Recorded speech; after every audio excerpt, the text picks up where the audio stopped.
સમય વીતવાની સાથે પરિવર્તન આવે તે સંસારનો નિયમ છે, ત્યારે હવે કચ્છના બેન્કિંગ ક્ષેત્રમાં પણ એવું જ પરિવર્તન આવી રહ્યું છે।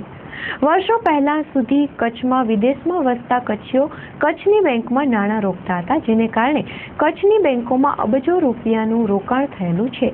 પણ હવે પરિસ્થિતિ પલટાઈ ગઈ છે અને બેંકોને એનઆરઆઈ ડિપોઝિટ મેળવવામાં ફાંફા મારવા પડે છે તેવી હાલત છે। ભુજની કોર્પોરેશન બેંકના જનરલ મેનેજર શ્રી શાહના જણાવ્યા પ્રમાણે હવે વિદેશમાં વસતા કચ્છીઓની ત્રીજી પેઢી છે, જેઓ વિદેશમાં જન્મ્યા છે અને ત્યાં જ મોટા થયા છે, તેથી પોતાના વતન પ્રત્યે તેમની લાગણી ઓછી હોય તે સ્વાભાવિક છે। તેથી હવે કચ્છમાં એનઆરઆઈ ડિપોઝિટ આવતી નથી, કારણ કે હવે ત્રીજી પેઢી પોતે જ્યાં વસવાટ કરે છે ત્યાં જ રોકાણ કરતી થઈ ગઈ છે।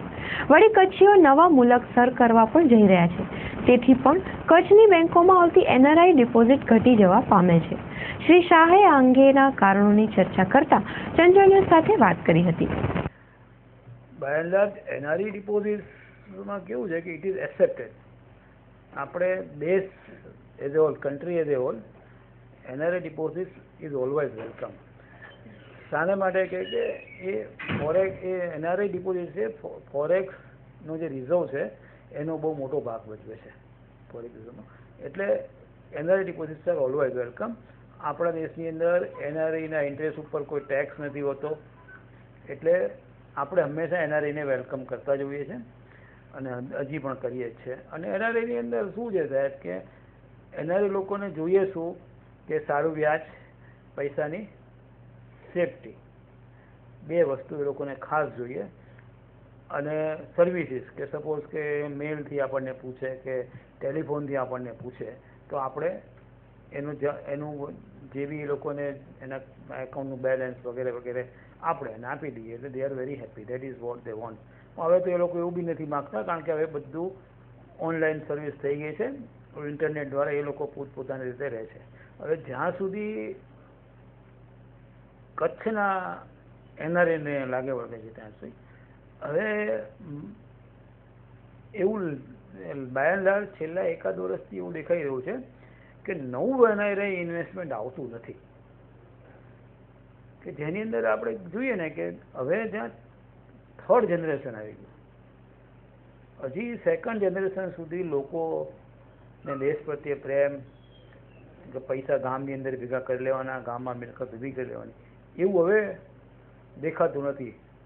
કારણ કે થર્ડ જનરેશન એટલું બધું, yes they have got a love for the country, everything is there, પણ જ્યાં સુધી ઇન્વેસ્ટમેન્ટનો સવાલ આવે છે ત્યાં સુધી એ લોકો કારણ કે થર્ડ જનરેશન એટલે એના ગ્રાન્ડફાધર ત્યાં ગયેલા હોય,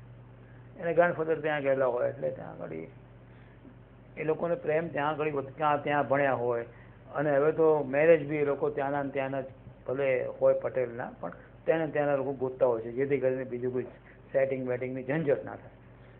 એટલે આ રીતે હવે એવું જોવામાં આવ્યું છે કે નવો ફ્લો ગ્રેજ્યુઅલી ધીરે ધીરે ઓછો થતો ગયો છે। વૈશ્વિક મંદી એટલું બધું કારણ નથી, પણ કારણ બીજું કારણ એ છે કે લોકો પૈસા ત્યાં ઇન્વેસ્ટ કરે છે, પોતાના પૈસા પોતાના દેશ એટલે જ્યાં હોય ત્યાં ઇન્વેસ્ટ કરે છે।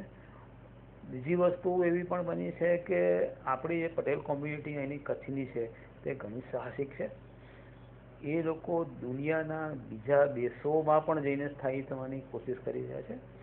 લાઈક હમણાં છેલ્લે એ લોકો આપણા કચ્છના ઘણા ભાઈઓ સેનેગલમાં સેટ થવાની કોશિશ કરી રહ્યા છે, ઘણા લોકો ગામ્બિયા જઈ રહ્યા છે, ઘણા લોકો ઘાના જઈ રહ્યા છે, એટલે એ લોકો બીજી જગ્યાએ પણ સ્કોપ શોધી રહ્યા છે અને ત્યાં સેટ થવા કોશિશ કરી રહ્યા છે।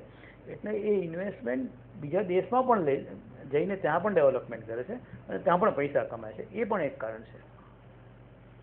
જ્યાં સુધી બેંકોને લાગે વળગે છે ત્યાં સુધી લગભગ ખાલી બળદિયાની અંદર જ આપણે જોઈએ ને તો એનઆરઆઈ ડિપોઝિટ્સ, એનઆરઆઈ એફસીએનઆર જે બી ગણો તે લગભગ 1100 થી 1500 કરોડની વચ્ચે હશે, બધી જ બેંકોનું ભેગું થઈને।